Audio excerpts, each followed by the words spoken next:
from Minnesota, you know Nicollet Mall. I mean, come on. But it might be hard to remember at this point when Nicollet Mall was the destination in Minneapolis to window shop and to actually shop.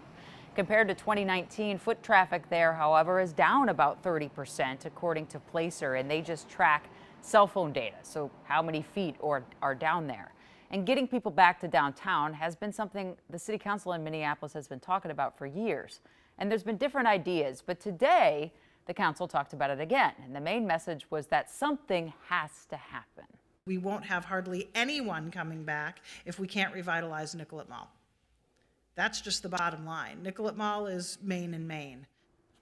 Right now, Minneapolis is toying with the idea of transforming it from what it is now. Right now, a public plaza from what it is now to a public plaza, for pedestrians only, just foot traffic.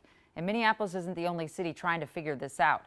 Answers to problems of places that were once vibrant. Here's Sharon Yu. Given that once in a while a passenger car might turn onto Nicollet Mall by accident, currently it is only open to emergency vehicles, buses, and downtown maintenance vehicles.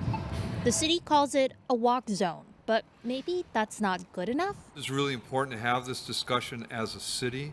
Our downtown is struggling, and perhaps, just maybe, perhaps this is one way to help bring our downtown back to vitality. But that bus rapid transit, apparently one that makes 635 bus trips on a given weekday, which according to Metro Transit is more than any other corridor in the region, is one of the biggest hurdles in making a pedestrian plaza happen. By closing Nicollet off completely, Metro Transit would have to reroute around the corridor, impacting some 10,700 people who get on or off buses along Nicollet each weekday. All this to combat that downtown decline, which is not a solely Minneapolis problem. Just how much work will go into making Nicollet Mall a pedestrian-only zone is pretty much unknown. Even in famous places like on Bourbon Street in New Orleans, the mayor there tried to ban cars in that area but failed a few years ago. And while it's not exactly the same, if I may draw a parallel to St. Paul's Grand Avenue, they are also fighting its own fight of revitalization,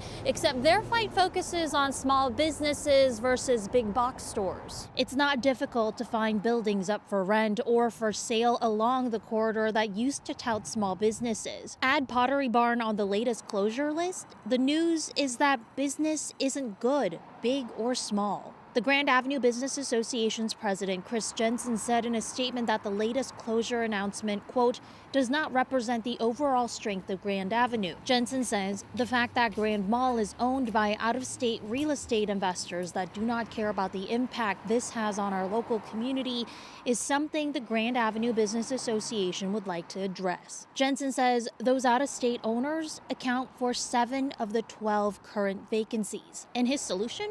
Make ownership of those buildings local.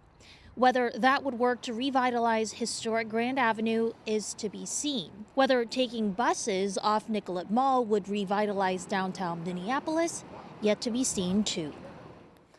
Lots of ideas. Well, in terms of Minneapolis, the city council's next meeting on Nicollet Mall, well, today's was extremely preliminary, meaning this was kind of an initial conversation.